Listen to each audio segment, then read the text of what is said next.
주택산업연구원의 김덕래라고 합니다. 오늘 갑자기 날씨가 많이 추워졌고 그래서 어려운 시간임에도 불구하고 그래도 오늘 이 자리가 있을 수 있게끔 오늘 좌장 그리고 토론을 맡아주신 분들께 진심으로 감사드립니다. 지금이 그 어느 때보다도 공급이라고 하는 부분에 많은 국민적인 관심들이 집중되고 있는 시기인 것 같습니다. 그런 시점에서 연구원에서는 이제는 우리가 소형 가구가 증가한다라는 이야기를 굉장히 많이 하고 있는데 이 소형 가구들의 증가에 대응해서 얼마만큼이나 소형 분양주택을 공급해야 되는지에 대한 연구들을 진행을 했습니다. 그리고 소형 분양주택을 공급하는 과정에 있어서 문제가 무엇인지에 대한 조금은 깊은 고민을 한 그런 시간이기도 했습니다. 그래서 오늘 발표드릴 주제는 소형 분양주택의 시장 전망과 공급 확대를 위한 개선 방안입니다. 먼저 이 연구를 하게 된 개요를 간단히 말씀을 드리고 현재 우리나라의 국내에 있는 소형주택의 재고 현황이 어떤지 그리고 소형주택에 살고 있는 거주 가구들은 어떤 특성들이 있는지를 좀 살펴봤습니다. 그리고 향후에 소형 분양주택이 얼마만큼 필요로 할지에 대한 소요와 현재 앞으로의 공급 계획이 가지고 있는 것의 진단을 통해서 수급의 문제들을 살펴봤습니다. 그리고 저희가 연구를 진행하는 과정에 있어서 소형 분양주택의 공급이 애로사항들이 되게 많았는데 그중에 가장 많이 이야기가 되고 있는 게 공사비 부분이었습니다. 그래서 공사비를 실증적으로 분석한 결과들을 말씀을 드리고 향후에 우리가 소형 분양주택, 즉 내 집 마련을 위해서 앞으로의 소형 가구들이 할 수 있는 그런 기반을 만들기 위해서 앞으로 어떠한 개선 과제들이 필요한지에 대한 전반적인 이야기를 드리는 것으로 구성을 하였습니다. 소형 가구가 증가한다는 얘기는 얼마 전에 행안부에서 그 주민등록 세대 통계를 발표하면서도 있었습니다. 2040년까지 우리는 1인, 2인, 3인 가구 중심으로 가구가 증가할 것으로 보입니다. 이 가구 중에서도 특히 1, 2인 가구 중심으로 2030년까지는 매년 20만에서 30만 가구 정도가 증가할 것으로 보여집니다. 우리가 3인 가구의 증가도 이야기하지만 그래프에서 보시는 것처럼 3인 가구는 연간 1만이나 2만 가구 정도로 그 증가세는 굉장히 미비하지만 1, 2인 가구 중심의 가구 증가는 더 큰 폭으로 확대되어질 것이라고 보여집니다. 그 결과 1, 2인 가구의 비중은 2019년 기준으로 58%이지만 2040년이 되면 70% 정도, 즉 10가구 중에 7가구는 1인 가구 아니면 2인 가구인 시대로 우리가 가고 있는 상황인 것 같습니다. 즉 소형 가구가 증가한다는 얘기는 이제는 소형주택에 대한 그 니즈가 더 많이 증가할 수밖에 없는 것으로 보여집니다. 특히 행정안전부는 2020년 작년을 1, 2인 세대가 폭발적으로 증가한 해다라고 규정을 했고 정부는 이러한 부분들에 집중을 해서 2020년을 기점으로 지금까지 있었던 정책 방향들을 재설계, 새롭게 해야 한다는 것을 강조했습니다. 이러한 부분에 맞춰서 우리가 공급 부분에서 가지고 있는 많은 그동안에 있었던 제도들을 2020년을 기점으로 우리가 재점검하고 재설계를 해야 될 그런 기점에 우리가 있다라고 보여집니다. 작년에 그 1인 세대가 1,900만 세대를 돌파를 했고 1, 2인 세대는 60%가 넘었습니다. 1, 2인 가구는 아직 60%가 되지 않았지만 청약하는 데 기준이 되는 세대는 60%가 넘고 있는 그런 상황입니다. 그래프에서 보시는 것처럼 2033년까지는 3인 가구가 증가를 하지만 그 이후에는 3인 가구도 줄어들게 됩니다. 결국 2030년까지는 1인 가구, 2인 가구, 3인 가구가 증가를 하지만 2033년 이후에는 1, 2인 가구만 늘어나는 그런 사회 구조로 바뀌게 될 것으로 보여집니다. 이러한 가구의 변화에 맞춰서 그러면 우리가 소형 주택을 공급하는 그런 과정에 있어서의 문제가 무엇인지를 진단을 하고자 했습니다. 소형 가구에 대한 전반적인 현황을 분석해보고 소형 분양주택 시장과 청약시장에 대한 현재 상태를 살펴봤습니다. 그리고 이 소형주택을 공급하는 데 있어서의 민간 사업자들이 생각하고 있는 의식조사도 해봤고, 그것을 토대로 가장 문제가 있다라고 이야기하는 공사비의 데이터를 가지고 실증 분석을 했습니다. 그것을 토대로 개선 과제를 크게 공사비의 현실화 방안, 금융지원 방안,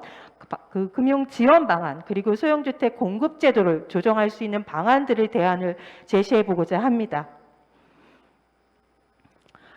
전국 평균 가구 원수는 지금 3인이 조금 못 미치기는 하지만 2047년이 되면 정부에서는 2인 가구가 채 되지 않는 그런 시대가 될 것이라고 전망하고 있습니다. 특히 지방으로 내려가게 되면 한 가구에 2인이 채 살지 않는 그런 가구들이 굉장히 많아지는 것으로 보여지고요. 특히 그 2인 가구는 1인 가구와 부분 가구 중심으로 크게 바뀌어지게 되는데, 1인 가구가 증가하는 지역과 부부 가구가 증가하는 지역들이 지역적으로 조금 차이가 있습니다. 따라서 향후에 주택을 공급하는 데 있어서는 이런 가구의 지역적 변화에 대한 특성들도 고민할 필요가 있어 보입니다. 특히 1, 2인 가구가 살고 있는 현재의 주택 면적들을 분석을 해보면 1인 가구는 평균 44제곱미터, 그리고 2인 가구는 65제곱미터 정도에서 살고 있는 것으로 분석이 되어집니다. 즉 1, 2인 가구는 연령대에 따라서 거주하는 면적들이 조금은 차이가 있지만 평균적으로 60제곱미터를 전후해서 살고 있는 것으로 분석이 되어집니다. 그럼 1, 2인 가구의 소형 가구의 증가에 맞춰서 우리는 60제곱미터 이하의 주택에 대한 공급 방식을 검토해야 될 필요가 있어 보입니다. 현재 2019년 기준으로 우리나라에는 1,813만 호의 주택이 있습니다. 이 중에서 60제곱미터 이하, 우리가 소형이라고 부르는 주택은 전체 761만 호로 전체 재고주택의 42%에 이르고 있습니다. 전체 가구는 1, 2인 가구가 58%인데 재고주택은 전체 주택의 42%를 차지하고 있기 때문에 이 가구와 그다음에 소형주택의 현재 있어서의 수급에 문제도 있는 것으로 보여집니다. 왼쪽 표에서 보시는 것처럼 그 소형주택 60제곱미터 이하의 연평균 공급량들을 보시면 2016년부터 2018년까지 매년 20만 호 이상 공급되어 있던 것을 보실 수 있습니다. 이 당시에는 소형 아파트도 13만 호 정도가 공급이 되었습니다. 이후에 19년부터는 이게 20만 호를 못 미치게 됐고 아파트도 11만 호 정도로 줄어들게 됩니다. 1, 2인 가구는 계속 증가를 하고 있는데 공급 비중은 늘다 하더라도 절대 공급되는 양은 그 어느 때보다 소형 주택이 작아지고 있는 현상입니다. 그래서 그래프에서 보시는 것처럼 2016년을 기점으로 소형 주택의 감소세가 조금 현상이 나타나고 있고, 다만 전체적인 물량이 줄면서 소형 주택의 공급 비중만 조금 올라가는 현상입니다. 이러한 상태에서 전체 소형 주택 중에서 아파트가 차지하고 있는 비중이 60%로 가장 많습니다. 결국 소형 주택 시장에 있어서도 아파트가 차지하는 중요성들이 크다라고 이해를 드릴 수가 있습니다. 앞으로의 시장에 나올 수 있는 물량들을 보는 데 있어서의 공급 동향을 인허가 현황으로 살펴보면 표에서 보시는 것처럼 2015년, 16년, 17년, 18년까지는 연간 소형주택이 20만 호 이상 인허가를 받았고 향후에 주택시장에 나오거나 예정인 물량이라고 할 수 있습니다. 그렇지만 2019년에는 인허가가 20만 호를 할애하고 있습니다. 이는 앞으로 소형주택이 줄어들 수밖에 없는 그런 것들을 이야기를 드릴 수가 있습니다. 그렇기 때문에 우리가 전체 공급 물량에 있어서 소형주택 비중이 늘었다라고 하는 것보다는 아직은 우리가 가구가 증가하고 있기 때문에 소형주택 물량 자체는 줄고 있다라는 부분에 좀 더 집중해야 될 필요가 있을 것 같습니다. 그래프를 보시면 파란색 선은 현재 1, 2인 가구가 증가하는 순증 그래프입니다. 그리고 붉은색 선은 그 해낭도에 건축되어 있는 물량이고 중간에 점선으로 되어 있는 붉은색은 인허가입니다. 우리가 인허가를 받았다라고 하더라도 모두 그 당해 연도에 건축되어지는 것은 아닙니다. 이게 인허가보다도 조금 작지만 실질적으로 보면 가구 증가하는 규모보다 현재 인허가 받는 물량이라든가 그리고 실질적으로 지어지는 물량들은 더 작다라는 것을 알 수 있습니다. 이러한 차이 외에도 최근에 줄어들고 있는 이 현상에 대해서 우리가 소형 가구 증가와 함께 고민해야 될 부분이라고 보여집니다. 소형 주택이라고 해서 모두 1, 2인 가구가 사는 것만은 아닙니다. 그리고 1인 가구라고 해서 모두 작은 주택에만 사는 것은 아닙니다.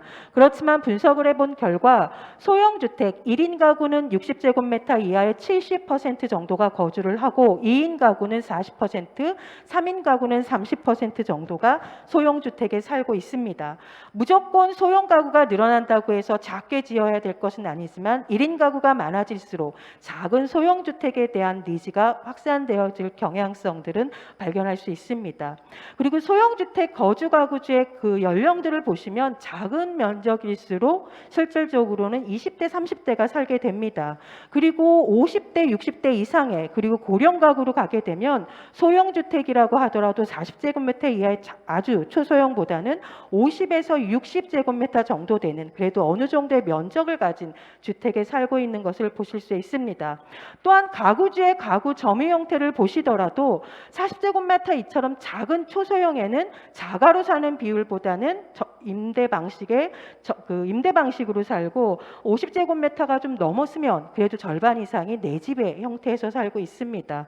이러한 현상들을 봤을 때 자가의 어느 정도 내 집 마련을 기반으로 한 소형주택은 면적이 너무 작아서는 안 된다라는 것을 확인할 수가 있습니다. 소형주택이라고 해서 굉장히 싼 주택만은 아닌 것 같습니다. 최근에 소형주택을 공급하더라도 다양한 특화 설계가 접목이 되고 있습니다. 특히 공공주택, 요즘에 신혼희망타운이라고 해서 많은 신혼부부들이 관심을 가지고 있는 그 LH의 신혼희망타운의 특화 설계 부분들을 검토를 해봤습니다. 여기에서 보면 특화 설계를 적용하는 과정에 있어서 예비 입주자에 대한 선호를 먼저 조사하고 그리고 입주자들의 그 선호를 반영을 하다 보니 마감재 자체가 공공 분양이긴 하지만 굉장히 고급되는 경향들이 나타나고 호당 주차 대수도 다른 일반 분양 아파트 못지않게 더 많거나 그런 현상들이 나타나고 있습니다. 또한 요즘에 일반 분양주택에서 짓는 1층에 로비 공간이라든가 게스트하우스라든가 이런 것들도 요구하고 있는 트렌드들을 공공주택에도 반영을 하고 있고 SH에 있는 그 청신호라고 하는 그냥 임대주택에도 수납 공간을 굉장히 혁신적으로 바꾸는 것 같은 특화 설계들을 과감히 접목을 하고 있습니다. 뿐만 아니라 민간도 최근에 있는 다양한 기술과 접목하는 형태 그리고 기능 복합형의 주택 그리고 공간은 줄어들 수 있지만 혁신적으로 바꾸는 다양한 변경들에 의해서 결국 공간에 대한 서비스의 질적 요구는 소형주택에서도 강하게 나타나고 있는 것으로 확인할 수 있습니다. 반면에 이러한 그 가구와 소형주택 시장의 변화에 맞춰서 가격들을 살펴보시면 서울과 수도권 파란 그래프들이 소형주택의 가격 그래프입니다.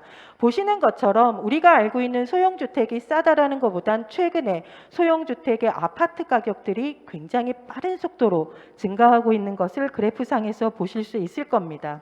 이러한 부분들을 지어지는 현재 건축되어지고 있는 소형 아파트의 건축량과 그리고 아파트 매매 가격, 전세 가격과의 관계들을 좀 살펴보면 소형주택의 공급량이 많게 되면 아파트의 가격과 그리고 전세 가격들이 조금 하향 안정화하는 경향성들을 보이고 있습니다. 즉 최근처럼 소형주택이 감소 현상이 두드러지게 된다면 앞으로 이 소형주택 시장에 있어서의 매매가와 전세가는 아파트 시장을 중심으로 더 불안해질 수도 있다라고 보여집니다. 따라서 시장의 안정을 위해서라도 소형주택의 공급은 정상적으로 가구 증가에 맞춰줄 필요가 있습니다. 분양가 청약 시장에서도 굉장히 다른 현상들이 최근에 목격되고 있습니다. 2009년부터 2020년 작년 10월까지 약 전국에서는 3,000개 정도의 단지가 200만 호 정도의 분양을 했습니다. 이 중에서 일반 분양 한 116만 호의 청약 경쟁률들을 좀 살펴보게 되면 평형이 작다라고 해서 경쟁률이 낮지 않습니다. 평균적으로 25대 1 정도의 평균적인 청약 경쟁률을 가지고 있는데 60제곱미터 이하에서 보이는 청약 경쟁률도 굉장히 평균적으로 높았고, 굉장히 사람들이 선호하는 지역 같은 경우는 초소형 그리고 소형일지라도 1000대 1이 넘는 평형대의 단지들도 있었습니다. 이만큼 시장에서는 수요가 있다라는 이야기인 것 같고요. 이걸 연도별로 청약 경쟁률을 좀 살펴보면 50제곱미터 이하의 소형 분양주택은 2014년까지는 시장에서 청약 미달이었습니다. 그만큼 시장에서 선호하지 않았다라는 얘기인데, 그 이후에 보시면 굉장히 빠른 속도로 청약 경쟁률이 올라가고 있습니다. 이건 그만큼 소형주택에 대한 니즈가 2014년 금융위기를 거치면서 시장이 정상화되면서 그 선호들이 크게 올라가고 있다는 것을 보이실 수 있습니다. 물론 중형대 아파트가 시장에선 가장 인기가 있지만 중형대 청약 경쟁률이 상승하는 폭보다는 소형주택의 청약 경쟁률이 상승하는 폭이 훨씬 더 빠르게 진행되고 있는 것을 아실 수 있습니다. 이러한 주택들이, 그럼 소형주택들이 얼마나 필요할지 연구원에서 한번 추정을 해봤습니다. 이 추정의 방식들이 너무 복잡하기 때문에 다 설명을 드릴 수 없지만, 현재 우리가 쓸 수 있는 장내 가구 추계, 통계청에서 발표하는 그 장내 가구 추계의 연도별, 지역별, 가구원 수별 가구를 추계를 먼저 했습니다. 그리고 소형주택에 살고 있는 거주 가구의 비율, 그리고 소형주택 중에서 자기 집에 살고 있는 비율, 이런 비율들을 다 곱해서 적용을 해서 저희가 표에서 보시면 조금 색깔로 쳐져 있는 소형 분양주택, 그래서 소형이지만 내 집으로 가고 싶은 사람들의 소요량이 얼마나 될지를 추정을 해봤습니다. 실질적으로 소형주택 거주 가구는 앞으로 20년 이후에 연간 15만 가구 이상은 증가할 것으로 보여집니다. 즉 소형주택도 15만 호 정도는 필요할 것 같지만, 이 중에서 내 집에 대한 소요는 연간 4만 호 정도가 계속 발생되어질 것으로 추산이 되었습니다.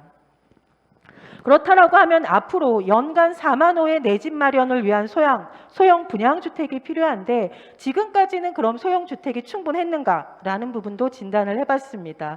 먼저 소형 가구는 960만 가구 정도가 현재 소형주택에서 살고 있습니다. 이 가구들이 모두 집을 한 채에서 살고 있는 건 아니고, 다가구 다세대 같은 경우에는 한 집에 여러 가구가 살 수도 있기 때문에 이 부분을 적용을 해서 주택수로 환산을 했을 때 약 890만 호 정도가 필요하다는 걸로 나왔습니다. 현재 소형주택은 주택 이외에 거쳐 오피스텔 같은 것에 살고 있는 사람들까지 다 포함했을 경우에 850만 채 정도가 있는 것 같습니다. 그리고 주택 이외에 앞으로도 거주한다라는 비중을 적용했을 때 전국적으로는 약 30만 호 정도의 소형주택이 부족하다라고 추정이 됐습니다. 다만 특이한 부분들은 수도권은 50만 호, 서울은 38만 호입니다. 즉 소형주택이 필요한 것은 서울과 수도권입니다. 반면에 현재 시점으로도 지방을 보시면 공급이 굉장히 많습니다. 그렇기 때문에 소형주택에 대한 공급 정책이 전국의 대상이 아니고 서울과 수도권, 특히 서울 중심으로 정책들이 집중될 필요가 있고, 이미 과잉 공급된 지방에 있어서의 소형주택은 향후에 어떻게 관리할 것인지, 어떻게 처리할지와 앞으로의 공급 계획에 있어서 이제 규모도 검토해야 될 필요성이 있다라고 보여집니다. 현재도 서울을 중심으로는 약 38만 호가 부족한 상황에서 앞으로 그러면 얼마나 소형주택에 대한 소요가 있을지에 대한 것들을 공공이 가지고 있는 공급 계획은 2022년까지 10만 호 정도가 됩니다. 앞으로 2025년까지 연구원에서 추산한 거에 따르면 약 24만 9천 호의 가구 증가는 있을 것 같습니다. 그렇다라고 하면 현재에도 또 14만 호 정도는 누군가가 공급을 해야 되는데 이 부분이 공공이 더 많이 공급을 하던가 아니면 결국 공공이 다 커버할 수 없다라면 민간이 해야 될 부분이라고 보여집니다. 여기에 민간들이 좀 더 필요한 소형주택을 공급하고 그동안에 부족한 소형주택을 공급할 수 있는 정책적인 고려가 필요하다라고 보였습니다. 민간 사업자들에게 물어봤습니다. 소형 분양주택을 공급할 계획이 있는지 결론은 없다라는 거였습니다. 그래서 저희가 조사를 했을 때 현재 60% 정도가 공급을 하고 있지 않는데 앞으로는 공급할 계획은 있다라고 이야기를 했습니다. 결국 1인 가구가 증가한다라면 소형주택의 필요성에 대해서는 민간 부분에서도 크게 공감하고 있는 부분들이 있습니다. 그렇지만 중소형보다 너무나 공사비 부담이 크고 수익 구조가 너무나 낮기 때문에 실질적으로 민간 기업에서는 하기 어렵다라는 부분들이 의견이 지배적이었습니다. 특히 기본형 건축비를 가지고 이제 공사비를 산정하게 되는데 실제 공사비에 반영되지 않는 항목들이 너무 많아서 민간에서는 소형주택을 공급하는 것이 굉장히 한계가 있다라는 이야기를 하고 있습니다. 최근에 기본형 건축비가 9월에 고시되고 3월에 고시가 됐습니다. 이 고시가 된 인상률들이 민간 기업이 소형 분양 주택을 공급하기에는 적절하지 않다라는 의견들도 많았습니다. 주택 규모별로 보시면 공사비가 가장 많이 드는 순서는 면적이 작은 순서입니다. 그런데 사업성이 제일 높은 순서는 우리가 가장 많이 짓고 있는 85제곱미터를 초과하는 평형대입니다. 결국 시장에서는 필요한 게 작은 평형이지만 민간에서는 사업성이 없고 공사비가 많이 들기 때문에 중형대를 공급할 수밖에 없는 게 시장의 현실입니다. 결국 민간에서도 수도권을 중심으로 특히 서울을 중심으로 소형주택 공급은 필요하다라는 인식이 많습니다. 이런 민간이 소형주택을 공급하기 위해서는 여러 가지의 인센티브라든가 아니면 자금 조달에 대한 지원들을 얘기하지만 그중에서도 공공택지를 좀 많이 확보해주고 그리고 기본형 건축비를 좀 현실화해야 되라는 요구가 가장 많았습니다. 이에 연구원에서 기본형 건축비를 분석을 했습니다. 분양가격의 구조는 그리고 기본형 건축비는 분양가 상한제가 도입이 되면서 택지비, 가산비, 기본형 건축비, 건축비 가산비로 구성이 되어 있습니다. 여기서 기본형 건축비가 너무 낮다라고 하는 의견들이 많았기 때문에 기본형 건축비에 대한 분석을 실행을 했습니다. 기본형 건축비의 상한행은 3월과 9월에 정부에서 정기적으로 고시를 하고 있습니다. 최근 9월에 고시한 가격은 공급가액 기준으로 3.3제곱미터당 600만 원 정도가 정도가 됩니다. 그리고 밑에 보시면 고시할 때마다 한 2% 조금 못 미치는 내외의 상승률을 보였지만 우리 기본적인 경제 구조에 있어서 물가 상승률이나 경제 성장률에 한참 못 미치는 구조이기 때문에 노무비라든가 인건비 같은 것들을 고려했을 경우 낮다라는 이야기가 많습니다.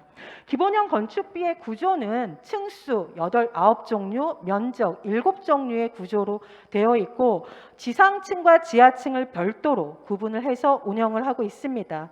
이런 기본형 건축비의 문제점은 과거에도 많이 제시가 되었기 때문에 2007년부터 최근 2020년까지 연구들을 수행을 하면서 개선해 왔습니다. 다만 최근에 20년에 설계 경향들을 반영해서 정부에서는 신모델을 구축을 했었습니다.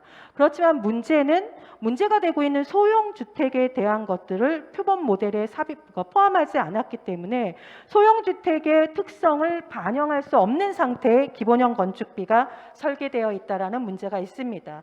이런 기존 연구를 보완하기 위해서 소형주택의 실제 공사비를 추정을 했습니다. 민간 부분의 자료를 저희가 구독할 수 있는 방법이 유연했기 때문에 신혼희망타운의 6개 지구와 중형 공공분양단지의 2개를 가지고 분석을 했습니다. 분석 방법은 기본형 건축비를 산출하는 기본적인 정부의 방식에 따라서 했습니다. 이것도 굉장히 복잡한 것들을 적용해야 되기 때문에 크게 4가지의 단계로 직접 공사비, 간접 공사비, 그리고 설계 감리비와 부대비까지 관련 법 제도에서 정하고 있는 요율들을 적용을 해서 저희가 산출을 했고, 그래서 이렇게 산출된 실제 공사비와 그리고 현재 정부가 운영하고 있는 기본형 건축비의 차이를 비교를 해봤습니다. 그리고 소형 분양 주택과 중형 주택의 차이가 어떤지도 살펴봤습니다. 그 결과 실질적으로 소형 분양주택의 기본 건축비 대비 현재 들어가는 실제 공사비는 지상층의 경우는 1.3배에서 1.4배 정도로 지구마다 약간 차이는 있었지만 높게 분석이 되었습니다. 지하층 같은 경우에는 단지 특성에 따라서 조금 큰 편차를 보였고, 작게는 지금의 수준으로도 가능하지만 그렇지 않은 특수한 지역 같은 경우에는 1.7배까지도 공사비가 나오는 단지들이 있었습니다. 이러한 것들을 가지고 적용을 해봤을 때 실질적으로 소형 분양주택을 짓게 되면 한 호당 지상층을 짓게 되면 4,500만 원, 그리고 지하층 같은 경우에는 800만 원, 그래서 호당 5,400만 원 정도의 손실이 나오는 것이 불가피한 구조로 판단이 되었습니다. 반면에 분양주택 같은 경우에는 소형주택에서 보이는 괴리보다는 굉장히 적습니다. 중형 분양주택 같은 경우는 실제 공사비 대비 1에서 1.03대 1.07배, 거의 지금의 기본형 건축비로도 실제 공사비와 유사하기 때문에 소형주택을 지으면서 나는 손실의 괴리보다는 소형 분양주택에서는 적게 나오는 것을 알 수 있습니다. 결국 이러한 현실적인 제도 상황에서 민간의 입장에서는 중형에 좀 더 공급을 집중할 수밖에 없는 상황이라고 할 수 있습니다. 시장에서는 소형주택에 대한 소요가 늘어나고 있지만 실질적으로 짓기 위한 어떤 사업 구조 측면에 있어서는 소형이 굉장히 불리하기 때문에 결국 중형을 선택할 수밖에 없는 게 현재의 현실과 이런 제도상의 괴리라고 보여집니다. 분양주택 규모별로 소형 분양주택하고 그러면 중형 부착주택 대비의 어떤 현재 기본형 건축비의 배율들을 실제 공사비로 살펴봤습니다. 우리가 일반적으로 똑같은 집을 짓는다 하더라도 중형으로 지을 때보다 소형으로 지을 때 공사비는 1.4에서 1.4배 정도가 더 많이 들어가는 것으로 분석이 되었습니다. 이런 공사비 관계에 있어서의 차이 외에도 최근에는 특화 설계를 일반 분양단지뿐만이 아니고 공공주택단지, 소형주택단지에도 다 실행을 하고 있습니다. 이에 따라서 특화 설계에 따라서 도대체 그런 공사비가 얼마나 들어가고 있는가? 이 특화 설계는 분양가 구조에 있어서 가산비용 항목이라는 것으로 추가 삽입할 수 있는 그렇게 제도화는 되어 있지만 최근에 특화 설계가 굉장히 다양한 요구를 수용하면서 가산비용에서 모두 담고 있지 않는 현상들이 발견이 되었습니다. 신혼희망타운의 특화 설계는 정부가 7대 특화 방안의 목표를 가지고 지금 야심차게 진행을 하고 있다라고 보여지고 신혼부부들도 굉장히 관심을 많이 가지고 있습니다. 신혼부부를 위한 최적 단지일 뿐만이 아니고 다양한 커뮤니티와 그리고 육아를 할 수 있는 굉장히 좋은 단지로 설계를 하기 위해서 필요한 시설들이 일반 분양주택보다 어쩌면 더 좋은 그런 시설들을 하고 있는 것 같습니다. 16개 단지의 신혼희망타운 단지를 저희가 다 분석을 했습니다. 분석을 했을 때 일단 평면도 3베이가 아니고 4베이로, 주차장도 1.2가 아니고 1.3으로 모든 것들이 다 시설들이 좋았습니다. 이런 것들을 다 합산을 해봤을 때 특화 설계에 의해서 기본형 건축비로 반영되지 않는데 호당 1,000만 원 정도의 비용 상승은 불가피했던 것으로 자료상 분석 결과로 나왔습니다. 이러한 것들이 사실 반영이 되어지지 않는다라면 실질적인 소형 분양 주택은 굉장히 싼 주택일 수밖에 없다라고 하는 인식을 벗어나기 어렵다라고 보여집니다. 가구 구조가 소형 가구로 된다라고 하면 소형 가구도 굉장히 좋은 주택에 대한 니즈를 가지고 있고 그 질을 반영할 수 있는 꽤 괜찮은 살고 싶은 소형주택을 만들기 위해서는 공급 제도들에 대한 전반적인 점검이 필요해 보입니다. 먼저 공사비를 현실화해야 될 것 같습니다. 기본형 건축비 현실화 저희가 계산하면 적어도 지으면서 손실은 나지 않을 많은 수익은 내지 않더라도 손실이 나지 않기 위해서는 현재 제도상 30%는 올려야 된다라고 연구 결과 나왔습니다. 지금 이 부분들이 뭐 장기적으로 현실화를 할 수도 있지만 공공분양 22년까지 그 연간 4만 원을 공급해야 하고 또 23년까지 소형주택 소요가 되는 것들도 저희가 추산했을 때 연간 4만 원이라고 봤을 때 2023년까지는 빠르게 현실화를 해주지 않으면 소형가구 트렌드에 반응하기가 어려울 것 같습니다. 현실화 100% 달성 시점을 3년, 5년으로 단기로 책정을 해봤을 때 10%를 그 연간 상승을 해서 3년 안에 현실화시키고 소형주택을 공급을 정상화시키겠다라고 정책적으로 설계를 한다라고 하면 분양가 인상에 미치는 영향은 불가피해 보입니다. 평균 저희가 10%를 인상을 하게 되면 시뮬레이션을 해봤던 결과 호당 한 1,300만 원 정도가 올라가면서 한 4.6%의 분양가 인상이 불가피해 보입니다.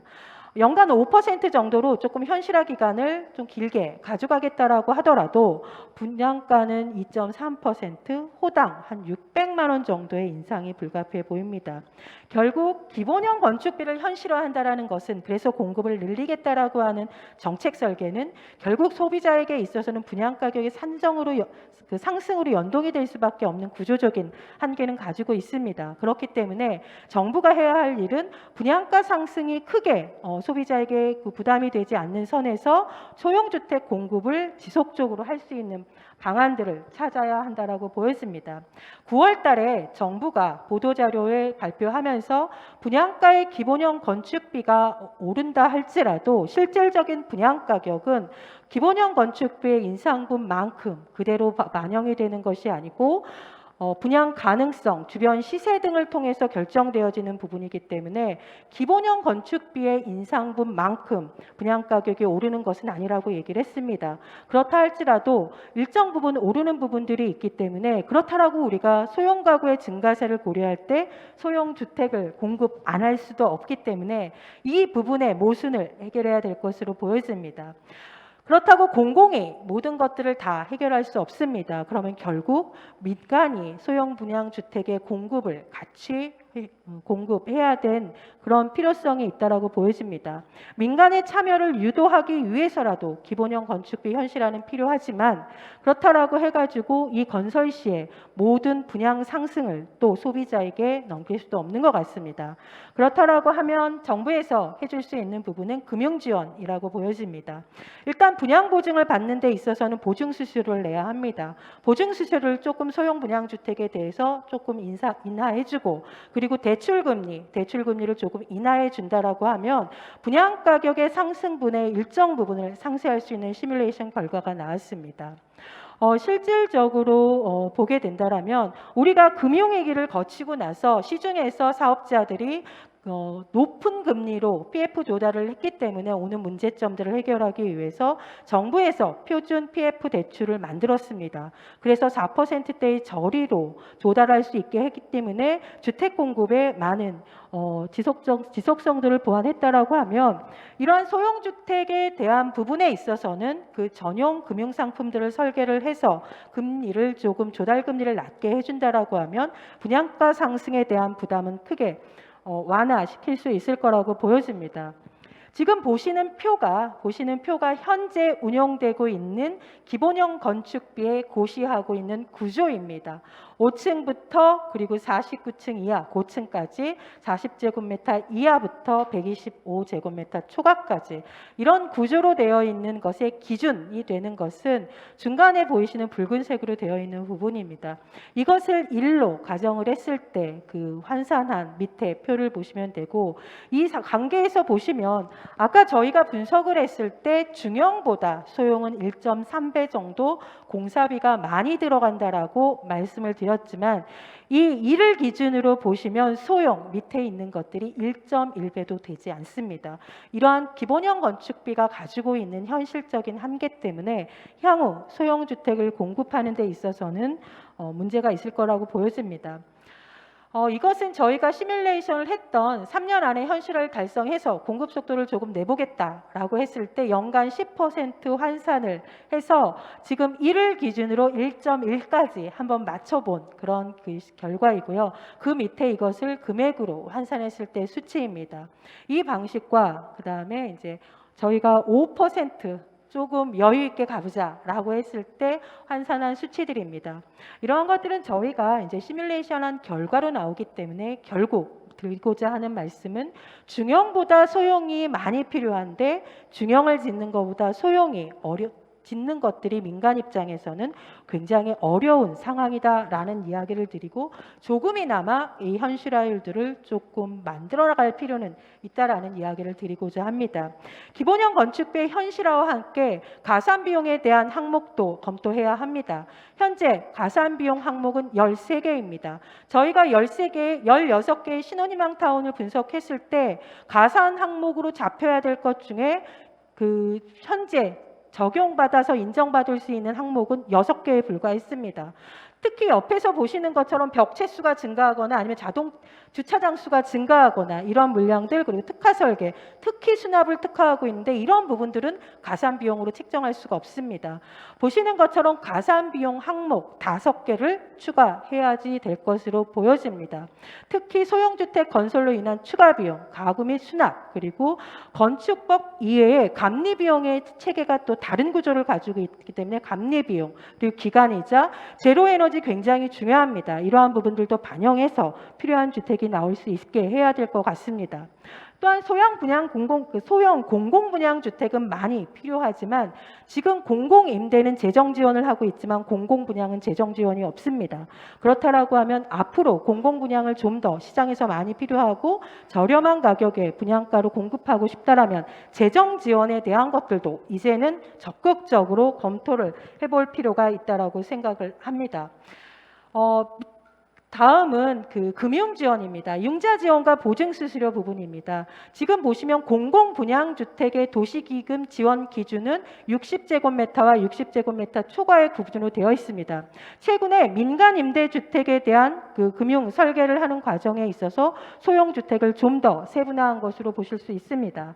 따라서 앞으로의 소형 가구 그리고 소형 주택이 필요하다라고 하면 이 지원 기준들도 40 그리고 60 그리고 60 초과하는 것들로 좀 세분화해서 그거에 따른 융자 한도와 금리들을 차등화한다라고 하면 시장에서 필요로 한 소형주택의 공급에 좀 더 도움이 될 것으로 보여집니다.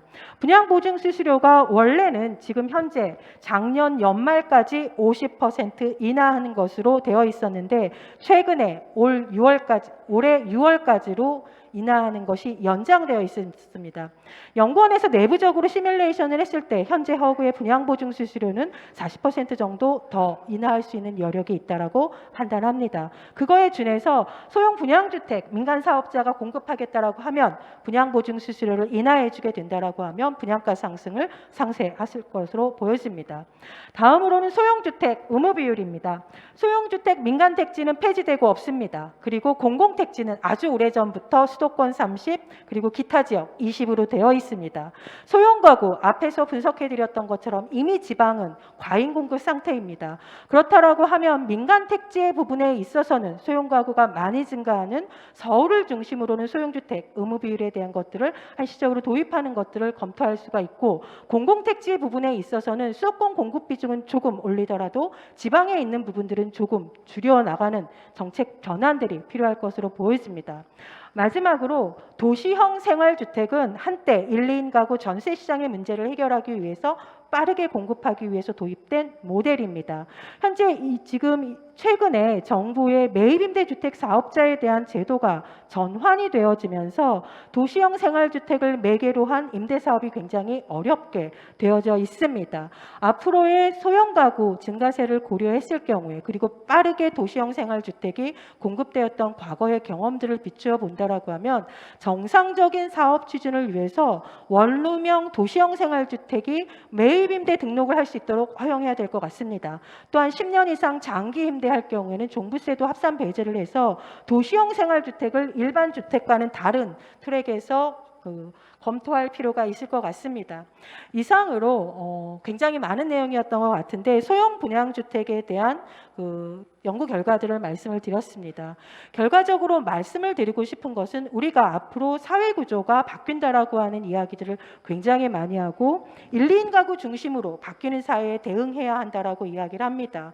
소형 주택이 그만큼 많이 필요하다라고 하면 그동안에는 중형 중심, 3, 4인 가구 중심으로 짜여진 공급 방식과 제도를 이제는 1, 2인 가구 중심의 소형 주택이 나올 수 있는 구조로 조금은 전환할 수 있는 정책 재설계 시점이라고 생각을 합니다.